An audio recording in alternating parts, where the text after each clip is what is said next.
In Denmark, so goes the story, when the people were longing for a king, to their shores there drifted on a day when the white birds were screaming over the sea tangle and wreckage that a stormy sea, now sinking to rest, was sweeping up on the shore, a little boat in which, on a sheaf of ripe wheat and surrounded by priceless weapons and jewels, there lay a most beautiful babe who smiled in his sleep. That he was the son of Odin they had no doubt, and they made him their king and served him faithfully and loyally for the rest of his life. A worthy and a noble king was King Scyld Skeffing, a ruler on land and on the sea, of which even as an infant he had had no fear. But when many years had come and gone, and when Scyld Skeffing felt that death drew near, he called his nobles to him and told them in what manner he fain would pass. So they did as he said, and in a ship they built a funeral pyre, and round it placed much gold and jewels, and on it laid a sheaf of wheat. Then with great pain and labour, for he was old and death's hand lay heavy upon him, the king climbed into the ship and stretched out his limbs on the pyre and said farewell to all his faithful people. And the ship drifted out with the tide, and the hearts of the watchers were heavy as they saw the sails of the vessel that bore him vanish into the grey, and knew that their king had gone back to the place from whence he came, and that they should look on his face no more.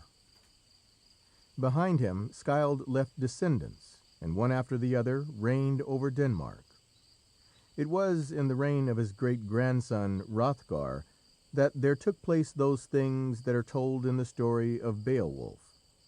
A mighty king and warrior was Hrothgar, and far across the northern seas his fame spread wide, so that all the warriors of the land that he ruled were proud to serve under him in peace, and in war to die for him. During his long life he and his men never went forth in their black prowed ships without returning with the joyous shouts of the victor, with for cargo the rich spoil they had won from their enemies.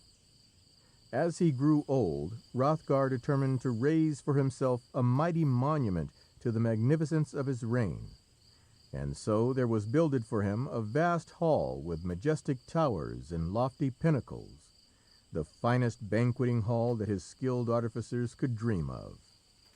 And when at length the hall was completed, Hrothgar gave a feast to all his thanes, and for days and for nights on end the great rafters of Heorot, as his palace was named, echoed the shouts and laughter of the mighty warriors and the music of the minstrels and the songs that they sang. A proud man was Hrothgar on the night that the banquet was ended amidst the acclamations of his people, and a proud and happy man he lay down to rest, while his bodyguard of mighty warriors stretched themselves on the rush-strewn floor of the great room where they had feasted, and deeply slumbered there. Now in the dark fens of that land there dwelt a monster, fierce, noisome, and cruel, a thing that loved evil and hated all that was joyous and good. To its ears came the ring of the laughter and the shouts of King Hrothgar's revellers, and the sweet song of the gleemen and the melody of harps filled it with fierce hatred. From its wallow in the marshes, where the pestilent grey fog hung round its dwelling, the monster, known to all men as the Grendel, came forth to kill and to devour. Through the dark night, across the lonely moorland, it made its way, and the birds of the moor flew screaming in terror before it, and the wild creatures of the desolate country over which it padded clapped down in their coverts and trembled as it passed. It came at length to the great hall, where a fair troop of warrior thanes guarding it found he. Heedlessly sleeping, they recked not of sorrow. Never a thought did they give to the Grendel, a haunter of marshes, a holder of moors, secret. The land he inhabits, dark, wolf-haunted ways of the windy hillside, by the treacherous tarn, or where, covered up in its mist, the hill stream downward flows. Soundly slept Hrothgar, nor opened eye until, in the bright light of the morning, he was roused by terrified servants, forgetful of his august royalty, impelled by terror, crying aloud their terrible tale. They had come, they said, to lay on the floor of the banqueting hall sweet fresh rushes from the meadows, and to clear away all trace of the feasting overnight.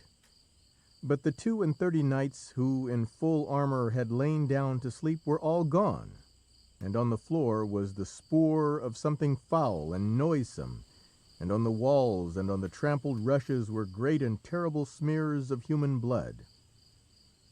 They tracked the Grendel back to the marsh from whence he had come, and shuddered at the sight of bestial footprints that left bloodstains behind. Terrible indeed was the grief of Hrothgar, but still more terrible was his anger. He offered a royal reward to any man who would slay the Grendel, and full gladly 10 of his warriors pledged themselves to sleep that night in the great hall, and to slay the Grendel ere morning came. But dawn showed once more a piteous sight. Again there were only trampled and blood-stained rushes, with the loathsome smell of unclean flesh. Again the foul tracks of the monster were found, where it had padded softly back to its noisome fens. There were many brave men in the kingdom of Hrothgar the Dane, and yet again did they strive to maintain the dignity of the great hall Heorot, and to uphold the honour of their king. But through 12 dismal years the Grendel took its toll of the bravest in the realm, and to sleep in the place that Hrothgar had built as monument to his magnificent supremacy ever meant for the sleeper shameful death. Well content was the Grendel, that grew fat and lusty amongst the grey mists of the black marshes, unknowing that in the land of the Goths there was growing to manhood one whose feet already should be echoing along that path from which death was to come. In the realm of the Goths, Hygelac was king, and no greater hero lived in his kingdom than Beowulf, his own sister's son. From the age of 7, Beowulf was brought up at the court of his uncle. A great, fair, blue-eyed lad was Beowulf, lazy and very slow to wrath. When he had at last become a yellow-haired giant, of wondrous good temper and leisurely in movement, the other young warriors of Gothland had mocked at him as at one who was only a very huge, very amiable child. But, like others of the same descent, Beowulf's anger, if slow to kindle, was a terrible fire once it began to flame. A few of those flare-ups had shown the folk of his uncle's kingdom that no mean nor evil deed might lightly be done, nor evil word spoken in the presence of Beowulf. In battle against the Swedes, no sword had hewn down more men than the sword of Beowulf, and when the champion swimmer of the land of the Goths challenged the young giant Beowulf to swim a match with him, for 5 whole days they swam together. A tempest, driving down from the twilight land of the ice and snow, parted them then, and he who had been champion was driven ashore, and thankfully struggled on to the beach of his own dear country once again. But the foaming seas cast Beowulf on some jagged cliffs, and would fain have battered his body into broken fragments against them, and as he fought and struggled to resist their raging cruelty, mermaids and nixies and many monsters of the deep joined forces with the waves and strove to wrest his life from him. And while with one hand he held on to a sharp rock, with the other he dealt with his sword stark blows on those children of the deep who would fain have devoured him. Their bodies, deep gashed and dead, floated down to the coast of Gothland, and the king and all those who looked for the corpse of Beowulf saw them amazed. Then at length came Beowulf himself, and with great gladness was he welcomed, and the king, his uncle, gave him his treasured sword Nägling, in token of his valour. In the court of Hrothgar, the number of brave warriors ever grew smaller. One man only had witnessed the terrible slaughter of one of those black knights, and yet had kept his life. He was a bard, a skald, and from the land where he had seen such grim horror he fled to the land of the Goths. And there, in the court of the king, he sang the gloomy tale of the never-ending slaughter of noble warriors by the foul Grendel of the fens and moors. Beowulf listened, enthralled to his song. But those who knew him saw his eyes gleam as the good steel blade of a sword gleams when it is drawn for battle. And when he asked his uncle to allow him to go to the land of the Danes and slay this filthy thing, his uncle smiled, with no surprise, and was very well content. So it came to pass that Beowulf, in his black-prowed ship, with 14 trusty followers, set sail from Gothland for the kingdom of Hrothgar. The warden of the Danish coast was riding his rounds one morning when he beheld from the white cliffs a strange war vessel making for the shore.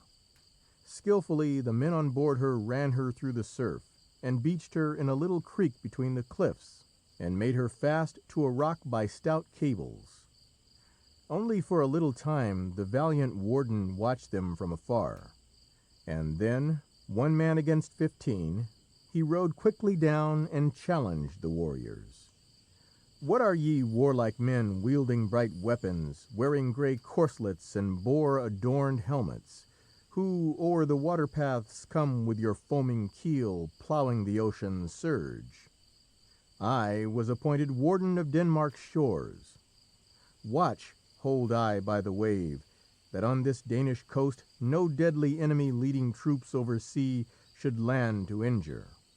None have here landed yet more frankly coming than this fair company, and yet ye answer not the password of warriors and customs of kinsmen. Ne'er have mine eyes beheld a mightier warrior, an earl more lordly than is he the chief of you. He is no common man. If looks belie him not, he is a hero bold, worthily weaponed. Anon must I know of your kindred and country, lest ye of spies should go free on our Danish soil. Now ye men from afar sailing the surging sea have heard my earnest thought. Best is a quick reply, that I may swiftly know whence ye have hither come."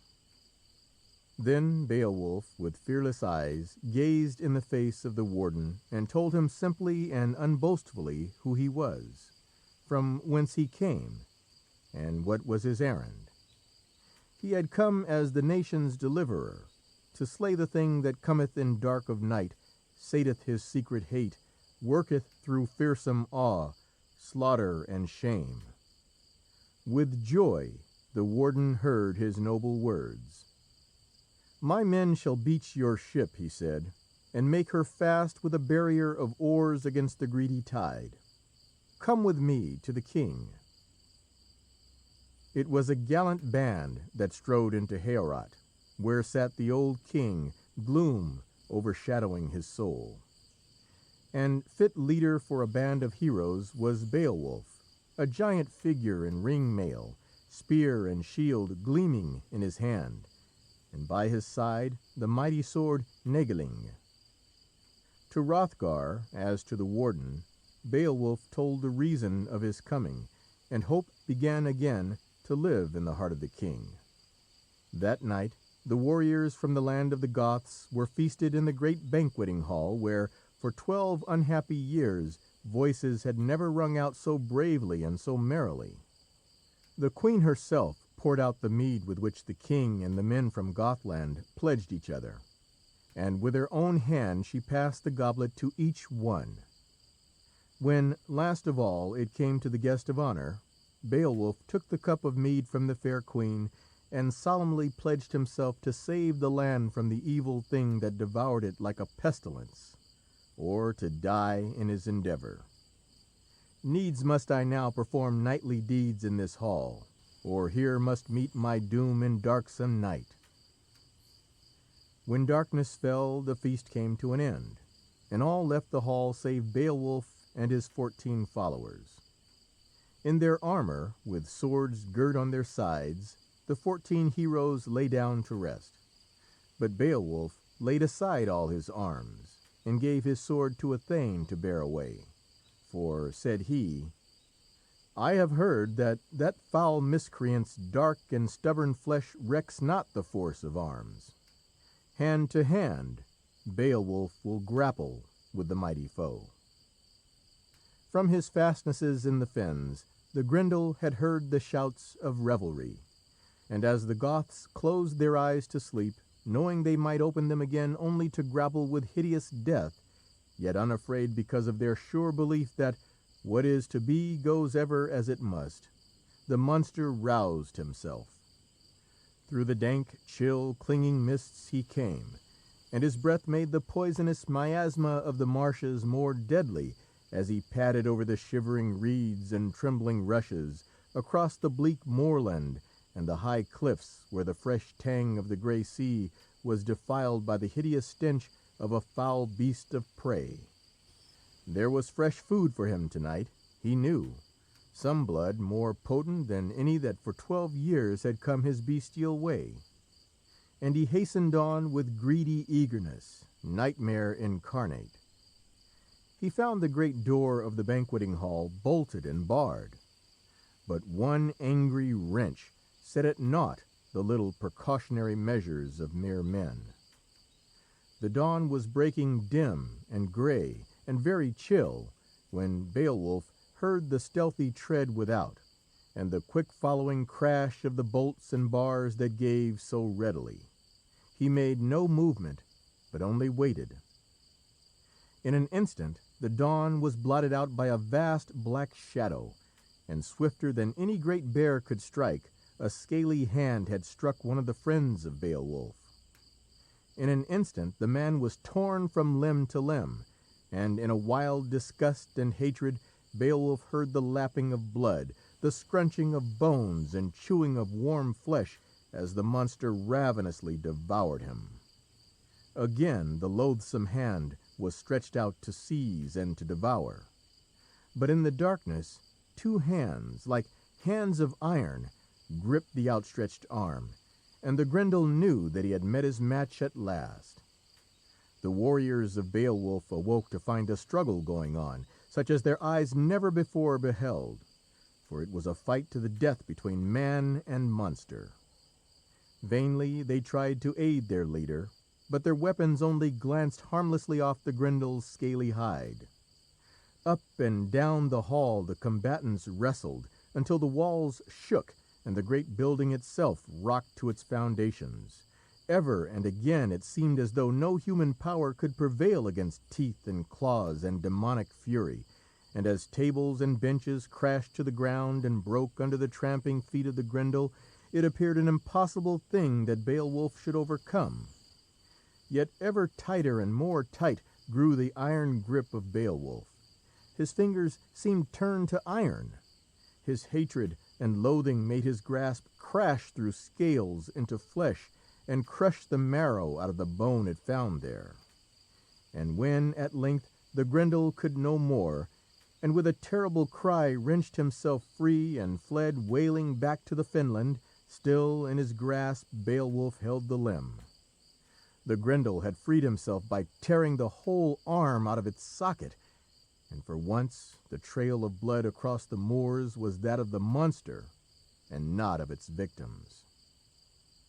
Great indeed was the rejoicing of Hrothgar and of his people when, in the morning, instead of crimson-stained rushes and the track of vermin claws imbrued in human blood, they found all but one of the men from Gothland alive, and looked upon the hideous trophy that told them that their enemy could only have gone to find a shameful death in the marshes. They cleansed out the great hall, hung it with lordly trappings, and made it once more fit habitation for the lordliest in the land. That night a feast was held in it, such as had never before been held all through the magnificent reign of Hrothgar. The best of the skalds sung songs in honour of the triumph of Beowulf, and the queen herself pledged the hero in a cup of mead and gave to him the beautiful, most richly jewelled collar Brisingamen, of exquisite ancient workmanship, that once was owned by Freya, queen of the gods, and a great ring of the purest red gold. To Beowulf, too, the king gave a banner all broidered in gold, a sword of the finest, with helmet and corslet, and 8 fleet steeds. And on the back of the one that he deemed the best, Hrothgar had placed his own saddle, cunningly wrought and decked with golden ornaments.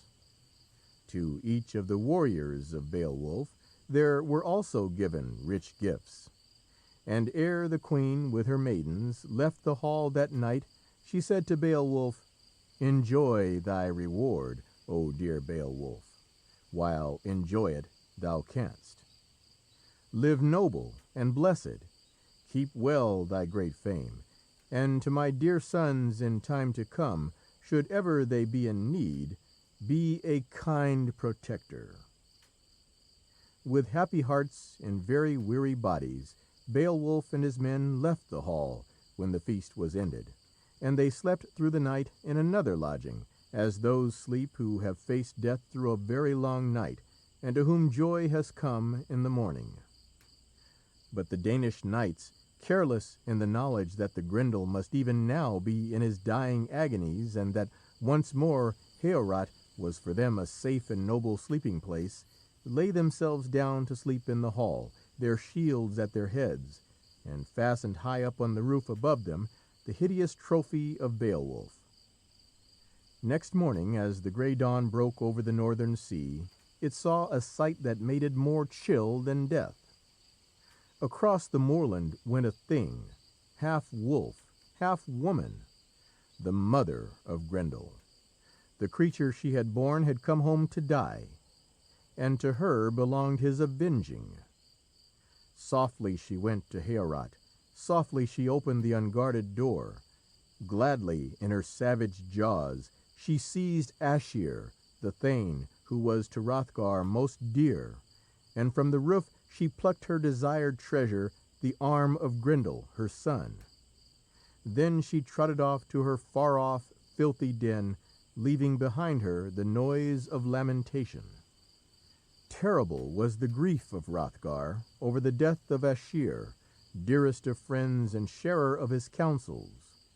And to his lamentations Beowulf listened, sad at heart, humble, yet with a heart that burned for vengeance. The hideous creature of the night was the mother of Grendel, as all knew well. On her Beowulf would be avenged, for Aschir's sake, for the king's, and for the sake of his own honour. Then once again did he pledge himself to do all that man's strength could do to rid the land of an evil thing. Well did he know how dangerous was the task before him, and he gave directions for the disposal of all that he valued should he never return from his quest. To the king, who feared greatly that he was going forth on a forlorn hope, he said, "Grieve not. Each man must undergo death at the end of life. Let him win, while he may, warlike fame in the world. That is best, after death, for the slain warrior." His own men, and Hrothgar, and a great company of Danes went with him when he set out to trace the blood-stained tracks of the Grendel's mother.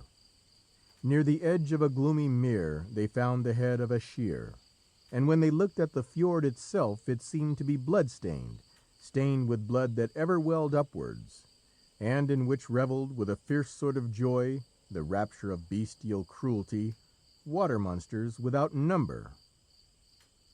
Beowulf, his face white and grim like that of an image of Thor cast in silver, watched a little while, then drew his bow and drove a bolt into the heart of one of them, and when they had drawn the slain carcass to shore, the thanes of Hrothgar marvelled at the horror of it.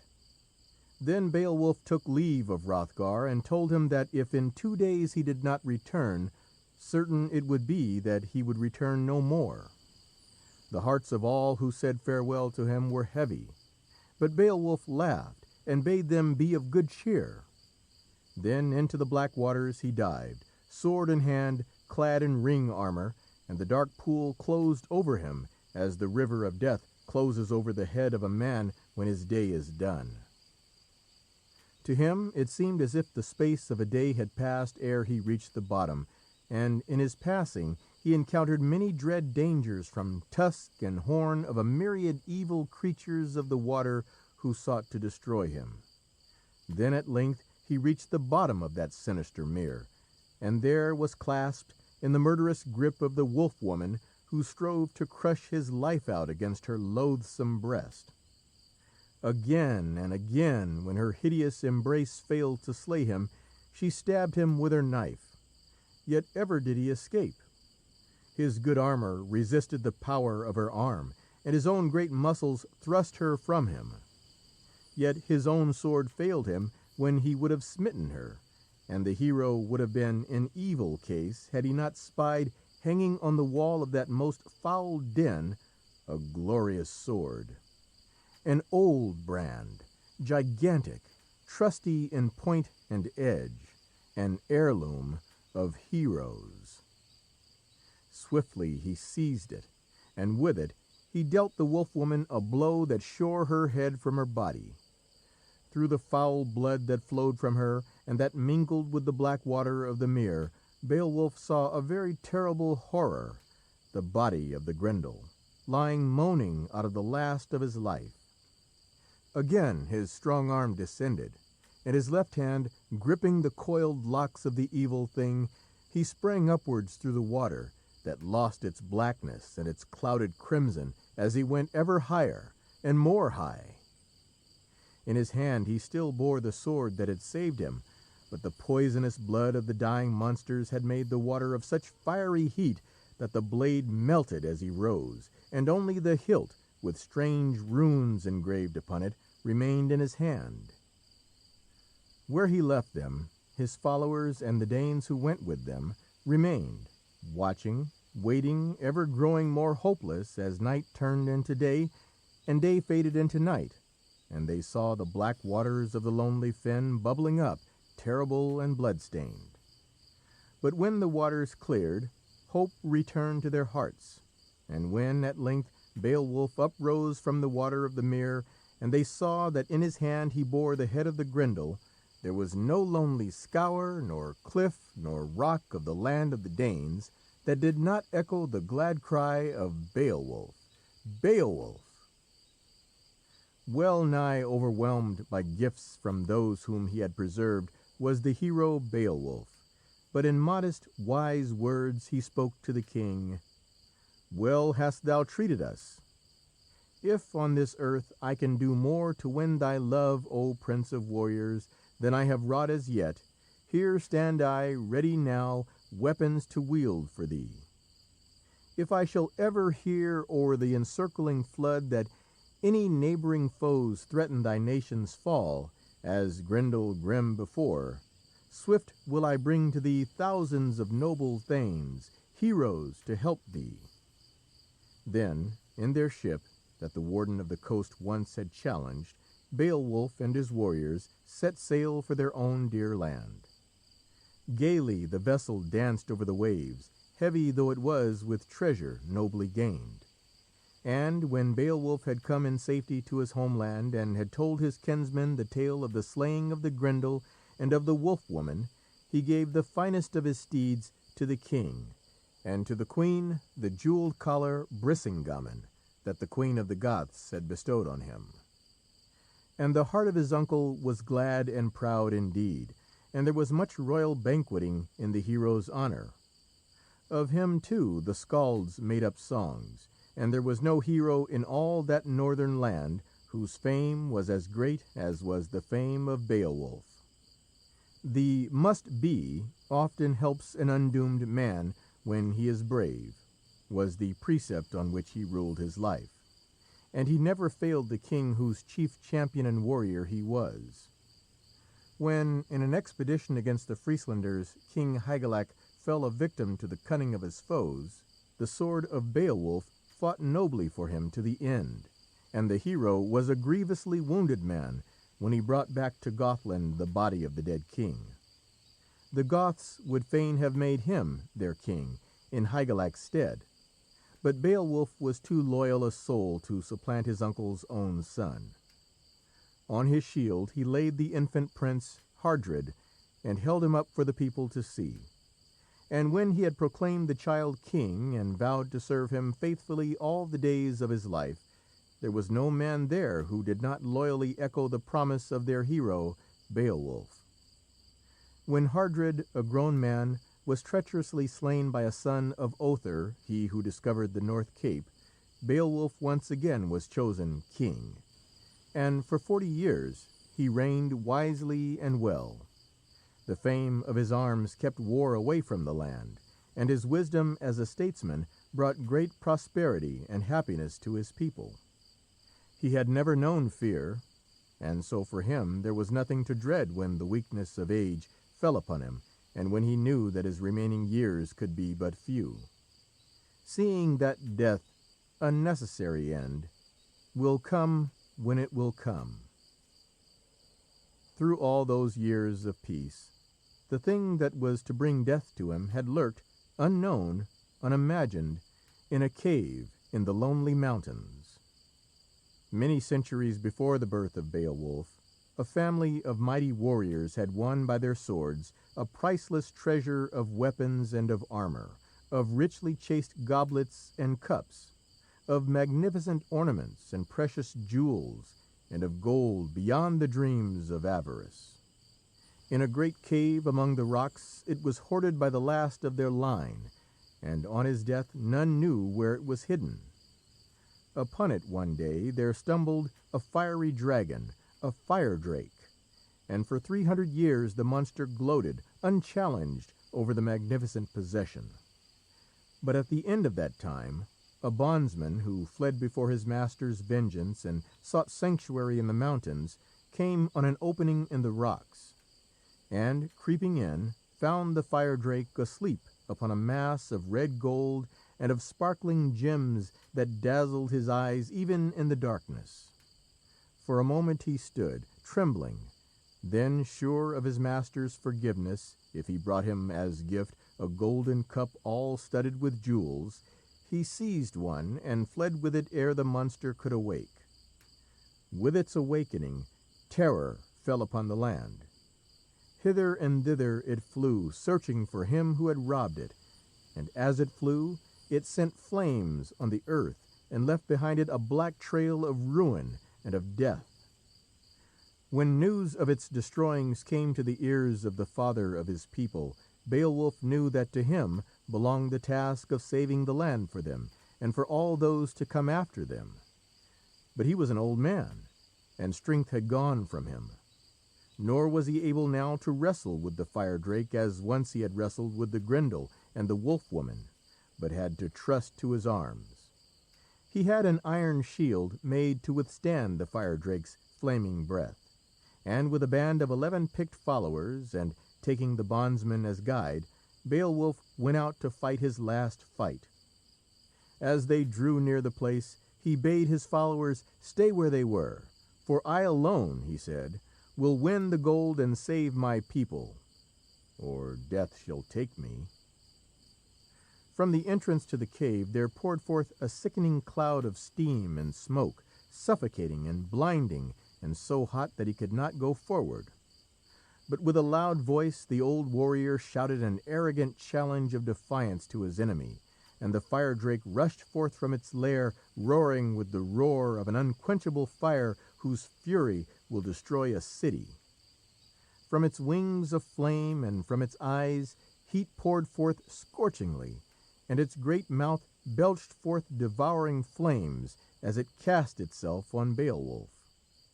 The hero's sword flashed and smote a stark blow upon its scaly head. But Beowulf could not deal death strokes as once he had done, and only for a moment was his adversary stunned. In hideous rage the monster coiled its snaky folds around him, and the heat from his body made the iron shield redden as though the blacksmith in his smithy were welding it, and each ring of the armour that Beowulf wore seared right into his flesh. His breast swelled with the agony, and his great heart must have come near bursting for pain and for sorrow, for he saw that panic had come on his followers and that they were fleeing, leaving him to his fate. Yet not all of them were faithless. Wiglaf, young and daring, a dear kinsman of Beowulf, from whom he had received many a kindness, calling shame on the dastards who fled, rushed forward, sword in hand, and with no protection but that of his shield of linden wood. Like a leaf scorched in a furnace, the shield curled up, but new strength came to Beowulf with the knowledge that Wiglaf had not failed him in his need. Together the two heroes made a gallant stand, although blood flowed in a swift red stream from a wound that the monster had made in Beowulf's neck with its venomous fangs and ran down his corslet. A stroke which left the fire drake unharmed shivered the sword that had seen many fights, but Wiglaf smote a shrewd blow ere his lord could be destroyed, and Beowulf swiftly drew his broadknife. And with an effort so great that all the life that was left in him seemed to go with it, he shore the fire drake asunder. Then Beowulf knew that his end drew very near, and when he had thanked Wiglaf for his loyal help, he bade him enter the cave and bring forth the treasure that he might please his dying eyes by looking on the riches that he had won for his people. And Wiglaf hastened into the cave, for he knew that he raced with death, and brought forth armfuls of weapons, of magnificent ornaments, of goblets and of cups, of bars of red gold. Handfuls of sparkling jewels, too, he brought, and each time he came and went, seizing without choosing whatever lay nearest, it seemed as though the fire drake's hoard were endless. A magical golden standard, and armour and swords that the dwarfs had made, brought a smile of joy into the dying king's eyes. And when the 10 shamed warriors, seeing that the fight was at an end, came to where their mighty ruler lay, they found him lying near the vile carcass of the monster he had slain, and surrounded by a dazzlement of treasure uncountable. To them and to Wiglaf, Beowulf spoke his valediction, urging on them to maintain the honour of the land of the Goths. And then he said, "I thank God eternal, the great King of glory, for the vast treasures which I here gaze upon, that I, ere my death day, might for my people win so great wealth. Since I have given my life, thou must now look to the needs of the nation. Here dwell I no longer, for destiny calleth me. Bid thou my warriors, after my funeral pyre, build me a burial cairn high on the sea cliff's head.